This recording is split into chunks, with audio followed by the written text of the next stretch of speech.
번째 인터뷰 시간입니다. 국민의당 안철수 후보가 민주당 문재인 후보를 크게 앞선다는 지난 9일 KBS와 연합뉴스의 여론조사 표본 추출 과정에 오류가 있다는 의혹이 제기되고 선관위도 조사에 들어갔습니다.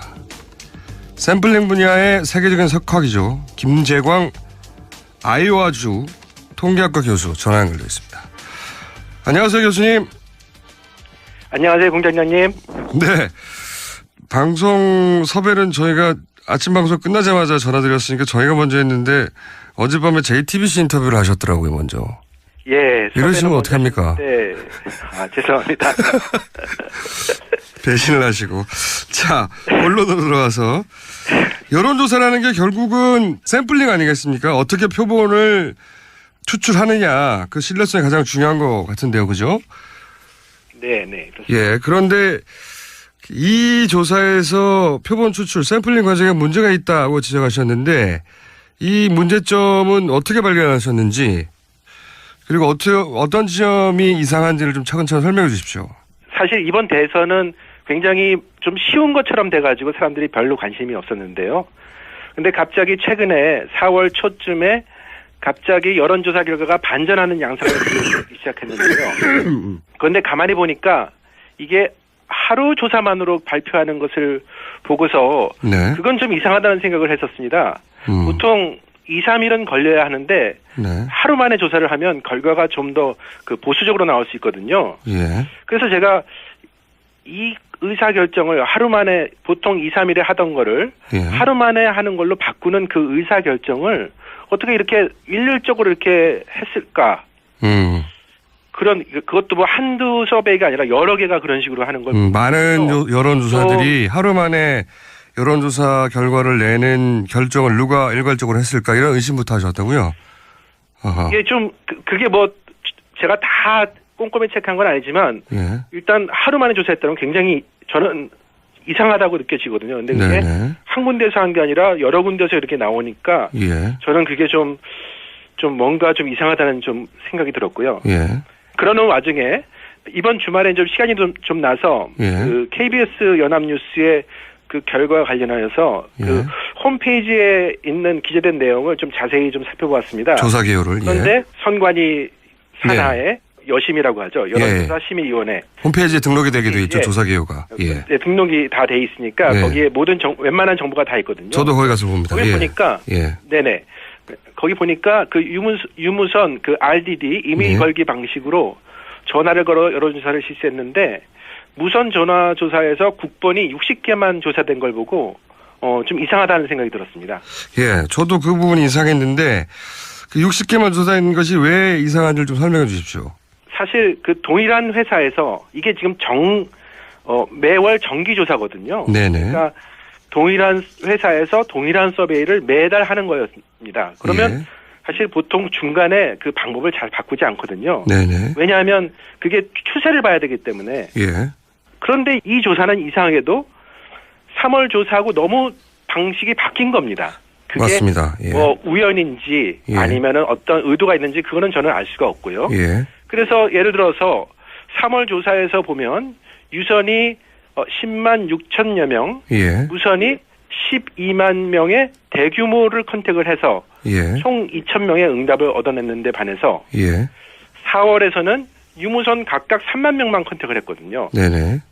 그러니까 4월 조사에서는 대규모로 조사를 했는데 네. 대규모로 컨택을 했는데 4월에서는 그냥 소규모로 시작부터 예. 또 이제 그 추출틀 만드는 것부터 3만 명으로 딱 시작을 했다는 것 자체가 참 좀 이상하다고 생각했습니다. 예. 그러니까 이제 RDD 무선 전화에서 그 010 다음에 나오는 네 자리 숫자 번호가 10 곱하기 10 곱하기 10 곱하기 10이니까 10만 개가 있는데 이 네네. 번호 중에 3월에는 8천여 개를 돌렸어요. 그죠? 국번 네 자릿수 10만 개 중에 8천여 개를 네네 그렇죠. 예, 8천여 개를 8천여 개 대상으로 국번을 했죠. 예, 돌렸고 그런데 이제 이렇게 줄어들었다고 말씀하시는데 줄어들은 것이 네. 4월에는 10만 개 중에 그중에 딱 60개만 국번을 선택해서 네네. 돌렸습니다. 그렇죠? 네. 그러면서 이렇게 조사 대상 규모가 확 줄어들었는데도 2,000명 응답은 또 그대로 얻어냈어요. 응답률이 굉장히 높은 거죠. 그러니까 국번은 줄였는데 전체 샘플 수는 같으니까 각 국번당 조사된 번호 수는 늘어난 것이죠. 네. 그리고 네. 그 다음에 이상한 지점이 이제 소위 비적격에 대한 설명을 잠깐 하자면 예를 들어서 뭐 팩스 번호라든가 결번이라든가 그래서 이제 적격으로 판정되지 않는 번호. 그러니까 조사 대상이 아닌 번호인 거죠. 그죠? 그렇죠. 예. 예. 아니면 회사 번호일 수도 있고요. 네네. 이 비적격 사례에서도 이상한 점을 발견하셨다고 하는데. 네, 그렇습니다. 이게 이제 그 조사 회사에서는 이 네. 샘플링 방법이 RDD라고 했으니까 네. 그러니까 임의 걸기로 했다고 했으니까 그렇다면은 그 RDD에 통상적으로 나오는 그 비적격 비율이 있거든요. 네네. 그게 이제 뭐 대략적으로 30-40%다 네. 이런 얘기를 하고요. 그다음 3월 조사에서도 그게 50%가 넘었었습니다. 60% 가까이 되더라고요. 60%. 네네, 60% 가까이 됐었는데 비적격이. 예. 그런데 이번 4월 조사에서는 유선 2,460, 무선 2,650 해서 10% 미만입니다, 둘 다. 자, 비적격이 10% 이하라는 건 걸었다고 네. 하면 결번도 아니고 팩스 번호도 아니고 정말 사람이 쓰는 번호였다는 얘기지 않습니까? 그렇죠. 제대로 걸었다는 얘기죠. 예. 어떤 방식으로 알아서 그러니까 쓸데없는 번호는 다 이제 걸러내고 빠지고 예. 빠지고 응답할 수 있는 사람들한테 만 전화가 갔다는 얘기인데. 실제 전화번호한테 갔다는 얘기죠. 그러니까요. 이게 이제 이상한 지점이 아까도 말씀하셨지만 무작위로 걸게 되면 절반 가까이는 결번이거나 그 개인이 사용하는 번호가 아닌데 그런데 그렇죠. 이번에는 이 조사에서는 그리고 실제로 3월 달에도 그게 50%가 넘었는데 4월 달 조사에는 걸었다 하면 90% 이상이 사람이 사용하는 번호였다는 거죠. 무작위로 걸었음에도 불구하고. 예, 맞습니다. 네, 무작위 여기서부터 이제 그 소위 샘플링의 전문가로서 하실 말씀이 생기는 거 아니겠습니까? 이게 무작위가 예, 되나요? 네. 예, 이렇게 되면? 그렇죠. 그러니까 그러면 무작위의 정의가 뭐냐라고 저는 의심을 할 수밖에 없는 거죠. 그분들이 생각하는 무작위랑 예. 우리가 알고 있는 무작위랑 그럼 다른 거냐라는 것이죠.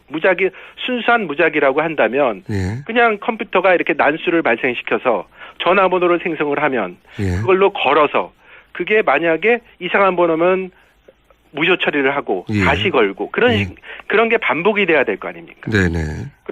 그런데 여기서는 어떠한 시스템에 의해서 아무튼 비적격이 상당히 걸러내지고 나서 90% 이상의 성공률을 가지고 컨택이 됐다는 얘기니까 예. 뭔가 무작위가 아닌 것이 아닌가 하는 그런 의심을 하게 되었고요. 예. 그다음에 제가 좀 더 말씀드리자면 그 무선 전화 조사에서 사용된 국번이 예. 단지 60개뿐이라는 것이 정말 저는 이상하다고 생각합니다. 왜냐하면 3월 조사에서는 8,000개였거든요. 예. 그러면 결국 제 계산을 대충 해보니까 예. 4월 조사에서는 한 국번당 예. 100개의 전화번호를 돌렸다는 얘기가 됩니다. 예. 그러면 그 국번 내에 이게 그 샘플링에서는 이게 짐락 추출이라고 하는 건데 클러스터 샘플링. 예. 그 클러스터 샘플링이라는 건데 이 클러스터 샘플링은 급내 상관 문제가 발생하는 해서 더 위험한 방법이라는 것은 이게 교과서에 나오는 얘기입니다. 교과서에 나오는데 그 교과서를 본 적이 없어가지고요. 설명을 좀 해주십시오. 짧게. 왜 더 위험한 건지. 그러니까 그러니까 뭐냐면은 이 같은 국번 내에 예. 사람들이 동질성이 어느 정도 있다는 것이죠. 그렇군요. 예, 네. 그럴 수 있겠네요. 네, 그러니까 완전히 랜덤이 아니라는 겁니다. 그렇기 때문에 동질성이 있으니까 거기 사람 그게 무슨 얘기냐면은 통계 신뢰성에서 네. 더 신뢰성을 약화시키는 요인이 된다는 겁니다. 그럼 예를 들어서 그 같은 국번이라면 예를 든 겁니다만 같은 지역이라든가 네. 그렇죠. 그런 식의 통계적으로 무작위가 아니라 어떤 특성을 가진 집단이 될 가능성이 높아진다는 거겠죠, 아무래도. 네네. 예. 극단적으로 얘기를 해서 만약에 유선 전화에서 이거는 뭐 무선은 아니지만 만약에 유선 전화에서 서울 강남 5로 시작되는 데가 있지 않겠습니까? 네네. 네, 그렇게 뭐 5547 뭐 이런 데는 예. 이제 강남 쪽이니까 네. 사람들의 정치 성향이 좀 비슷할 거 아닙니까? 뭐 그런 식의 특성들이 들어가게 된다. 예. 있을 수 있겠죠. 그죠? 네네. 그러면 그게 100명을 뽑았더라고. 그러니까 100명을 거기서 조사를 한 게 그냥 랜덤하게 뽑아서 100명을 한 거랑 다른 거라는 거예요. 무슨 말인지 이해했습니다. 네. 네. 네. 그런데 4월 조사에는 그런 위험성이 여기 내포되어 있다. 이렇게 보신 거군요. 그렇죠. 그 60명이, 그러니까 네. 60개의 국번이 랜덤이냐, 네. 아니면은 또 그게 어떤 개입이 들어갔냐, 그거는 저는 알 수 없습니다.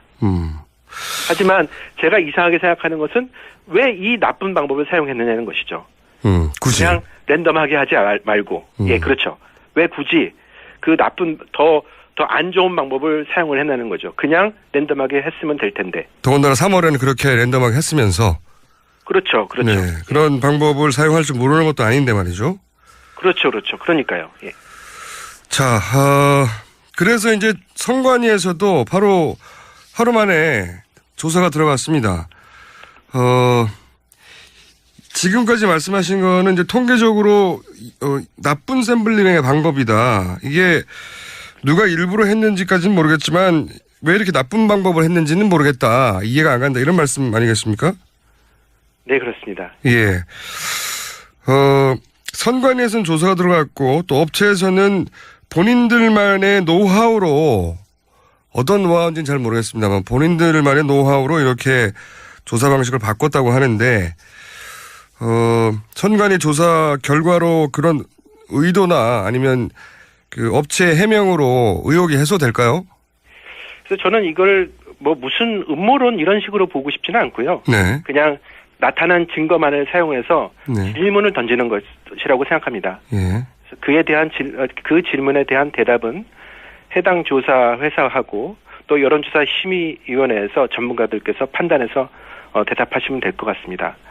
하지만 그럴 리는 없겠지만 만에 하나 어떤 조사 회사들이 당장 눈앞의 이익 때문에 여론조사를 인위적으로 왜곡한다면 그건 여론조사 전체의 신뢰도를 떨어뜨리는 행위이므로 여론조사 산업 자체의 그 존립 근거를 위협시키는 아주 심각한 문제로 볼 수 있습니다.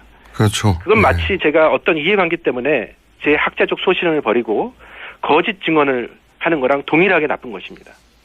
그래서 저는 이 신뢰사회는 공짜로 얻어지는 것이 아니라 우리가 손해를 감수해가면서 노력할 때 얻어지는 것이 아닌가 이렇게 생각하고 싶습니다.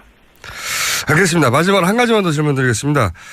네. 대선이 이제 얼마 남지 않았고, 본격 선거운동까지 일주일도 남지 않았고, 청취자들은 당연히 대선 여론조사를 계속해서 보게 되는데, 여론조사에 노출되게 되는데, 지금처럼, 이런 의혹이 있는 여론조사를 어떻게 걸러낼지, 어떻게 제대로 여론조사를 볼 수 있을지 간단한 팁을 주신다면요? 먼저 그 선관위 산하에서 여론조사 심의위원회가 생겨서 거기에 그 조사 관련 기본 정보를 공개하도록 한 것은 참 바람직한 것으로 보입니다. 네네. 조사 기간이 너무 짧으면 그 기간 내에 정상적인 응답자를 모집하기 어려우므로 조사 회사 입장에서는 일종의 편법을 쓰게 될 유혹을 느끼기가 쉬울 것 같습니다. 그런 면에서 제가 중요하게 보는 것은 바로 이것입니다. 조사 기간이 충분한가? 예. 즉 적어도 2일 이상, 이틀 이상의 조사 기간을 산정하고 예. 거기에 주말이 끼어 있으면 더 좋겠죠. 네. 그걸 보고 싶습니다. 그리고 유선 비율이 좀 높다 이런 것은 좀 편향의 위험이 좀 있으니 더 높은 것이니까 예. 그걸 좀 감안을 해서 보면 될 것 같습니다. 알겠습니다. 오늘 말씀 여기까지 듣겠습니다. 감사합니다. 네, 감사합니다. 네. 지금까지 김재광 아이오와 주립대 통계학과 교수였습니다. 결정을 누가 일괄적으로 했을까 이런 의심부터 하셨다고요? 어허. 이게 좀 그게 뭐 제가 다 꼼꼼히 체크한 건 아니지만 예. 일단 하루 만에 조사했다면 굉장히 저는 이상하다고 느껴지거든요. 근데 그게 네네. 한 군데서 한 게 아니라 여러 군데서 이렇게 나오니까 예. 저는 그게 좀 뭔가 좀 이상하다는 좀 생각이 들었고요. 예. 그러는 와중에 이번 주말에 좀 시간이 좀 나서 예. 그 KBS 연합뉴스의 그 결과와 관련하여서 예. 그 홈페이지에 있는 기재된 내용을 좀 자세히 좀 살펴보았습니다. 조사 개요를. 그런데 예. 선관위 산하의 여심이라고 하죠. 여론조사 심의위원회. 홈페이지에 등록이 되게 돼 있죠. 예. 조사 개요가. 예. 네, 등록이 다 돼 있으니까. 첫 번째 인터뷰 시간입니다. 국민의당 안철수 후보가 민주당 문재인 후보를 크게 앞선다는 지난 9일 KBS와 연합뉴스의 여론조사 표본 추출 과정에 오류가 있다는 의혹이 제기되고 선관위도 조사에 들어갔습니다. 샘플링 분야의 세계적인 석학이죠. 김재광 아이오와주 통계학과 교수 전화 연결되어 있습니다. 안녕하세요, 교수님. 안녕하세요, 공장장님. 네. 방송 섭외는 저희가 아침 방송 끝나자마자 전화드렸으니까 저희가 먼저 했는데 어젯밤에 JTBC 인터뷰를 하셨더라고요, 먼저. 예. 이러시면 어떡합니까? 네. 죄송합니다. 배신을 하시고. 자, 본론으로 들어가서 여론조사라는 게 결국은 샘플링 아니겠습니까? 어떻게 표본을 추출하느냐. 그 신뢰성이 가장 중요한 것 같은데요. 그죠? 네. 그렇습니다. 예. 그런데 이 조사에서 표본 추출, 샘플링 과정에 문제가 있다고 지적하셨는데 이 문제점은 어떻게 발견하셨는지 그리고 어떤 지점이 이상한지를 좀 차근차근 설명해 주십시오. 사실 이번 대선은 굉장히 좀 쉬운 것처럼 돼가지고 사람들이 별로 관심이 없었는데요. 근데 갑자기 최근에 4월 초쯤에 갑자기 여론조사 결과가 반전하는 양상을 보이기 시작했는데요. 그런데 가만히 보니까 이게 하루 조사만으로 발표하는 것을 보고서 네. 그건 좀 이상하다는 생각을 했었습니다. 보통 2, 3일은 걸려야 하는데 네. 하루 만에 조사를 하면 결과가 좀 더 그 보수적으로 나올 수 있거든요. 예. 그래서 제가 이 의사결정을 하루 만에 보통 2, 3일에 하던 거를 예. 하루 만에 하는 걸로 바꾸는 그 의사결정을 어떻게 이렇게 일률적으로 이렇게 했을까? 그것도 뭐 한두 서베이가 아니라 여러 개가 그런 식으로 하는 걸. 많은 여론조사들이 하루 만에 여론조사 결과를 내는 거기에 모든 웬만한 정보가 다 있거든요. 저도 거기 가서 봅니다. 거기 보니까 네네. 거기 보니까 그 유무선 그 RDD 이메일 걸기 방식으로 전화를 걸어 여론조사를 실시했는데 무선 전화 조사에서 국번이 60개만 조사된 걸 보고 좀 이상하다는 생각이 들었습니다. 예, 저도 그 부분이 이상했는데 그 60개만 조사한 것이 왜 이상한지를 좀 설명해 주십시오. 사실 그 동일한 회사에서 이게 지금 매월 정기조사거든요. 네네. 그러니까 동일한 회사에서 동일한 서베이를 매달 하는 거였습니다. 그러면 사실 보통 중간에 그 방법을 잘 바꾸지 않거든요. 네네. 왜냐하면 그게 추세를 봐야 되기 때문에 예.